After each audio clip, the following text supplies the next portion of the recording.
আর সংসার নষ্টের জাদু কারো উপর করা হলে সাধারণত তিনটি আলামত তার মধ্যে প্রকাশিত পেয়ে যায়। আপনারা হয়তো অনেকেই ভাবেন যে সংসার নষ্টের আবার জাদু হয় কিনা। দেখেন, সংসার নষ্টের জাদু বর্তমানে অনেক ব্যাপকভাবে হচ্ছে এবং রাসূল ইসলামের উপর পর্যন্ত জাদু হয়েছে।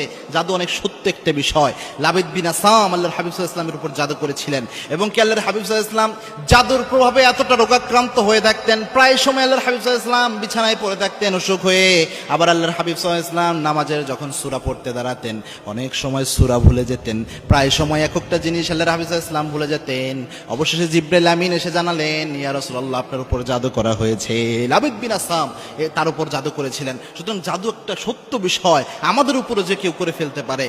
তিনটি আলামত যদি আপনি দেখেন তাহলে বুঝতে পারবেন যে হয়তোবা এমন জাদু করা হয়েছে। যেহেতু এক ভাই প্রশ্ন করলেন যে সংসার নষ্টের জাদু হলে কি কি হয়, তার মধ্যে এক নাম্বার যে আলামতটা সেটা হচ্ছে, যদি এমন দেখেন পারিবারিক জীবন পরিচালনার ক্ষেত্রে যে আপনার স্ত্রী নরম সরম মেজাজের মানুষ ছিল, অত রাগী মেজাজ বদমেজাজি মানুষ ছিল না, কিন্তু ওই স্ত্রী হঠাৎ করে কি যেন হয়ে গেল, অনেক বদমেজাজি হয়ে গেছে, কথা বললেই রেগে উঠে, যে কোনো কিছুতে রাগ করে, অনেক চিল্লা ফাল্লা করে, এরকম আচরণ স্বাভাবিক তবিয়ত ন্যাচারাল যে মেয়েদের বৈশিষ্ট্য এটা থেকে বের হয়ে এসে অনেক রাগী মেজাজি হয়ে গিয়েছে, তাহলে বুঝতে পারবেন হয়তোবা এটা জাদুর প্রভাব হতে পারে, অথবা যে কোনো তাবিজ করতে পারে, এরকম কোনো কিছু হয়ে যেতে পারে। দুই নাম্বার, যদি কোনো স্ত্রীর মধ্যে এটা লক্ষ্য করেন যে ওই স্ত্রী আমলে নামাজে বা যে কোনো আমলে কোনো আগ্রহ পাচ্ছে না অথবা স্বাদ পাচ্ছে না কোনো কিছুতে, এরকম যদি হয় যে নামাজ পড়তেছে, নামাজ পড়ার ক্ষেত্রে উদাসীনতা তার মধ্যে কাজ করে, অনেক সময় নামাজ কাজা করে ফেলতেছে, অনেক সময় নামাজ যে পড়ে সে বলতেছে নামাজে কোনো স্বাদ নাই, অথবা কোনো মা বোনও যদি আপনি অনুভব করেন এই জিনিসগুলো আপনার মধ্যে রয়েছে,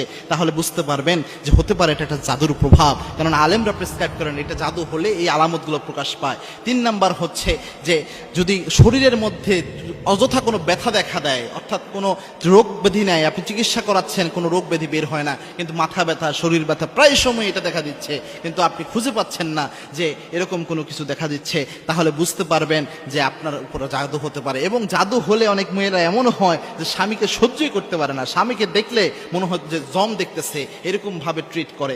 এরকম আচরণ যদি কোনো মেয়ের মধ্যে দেখেন তাহলে বুঝতে পারবেন জাদু করা হতে পারে। সেক্ষেত্রে কয়েকটা আমল রয়েছে, বিশেষ করে আয়াতুল কুরসির আমল তো অবশ্যই করবেন, 3 কুলের আমল অবশ্যই করবেন, সূরা বাকারার শেষ 3 আয়াত অবশ্যই পড়বেন, এরপরে সূরা হাসরের ওই আয়াতগুলো পড়বেন, এরপরে সূরা মুমিনুনের শেষ 4 আয়াত পড়বেন। এর পাশাপাশি একটা দোয়া সকাল সন্ধ্যা 3 বার পরে শরীরে ফু দিবেন। কোনো জাদু থাকলে আল্লাহ রাব্বুল আলামিন সেটা নষ্ট করে দিবেন। আল্লাহর হাবিব সাল্লাল্লাহু আলাইহি ওয়াসাল্লাম জানিয়েছেন, কোনো ব্যক্তি যদি সকাল সন্ধ্যা 3 বার শুধু পড়তে পারে বিসমিল্লাহিল্লাযী লা ইয়াদুররু মা ইসমিহি শাইউন ফিল আরদি ওয়ালা ফিস সামা ওয়া হুয়াস সামিউল আলিম, আল্লাহর হাবিব সাল্লাল্লাহু আলাইহি ওয়াসাল্লাম বলেছেন এই দোয়াটা যদি কোনো ব্যক্তি পড়তে পারে ওই ব্যক্তির দায়িত্ব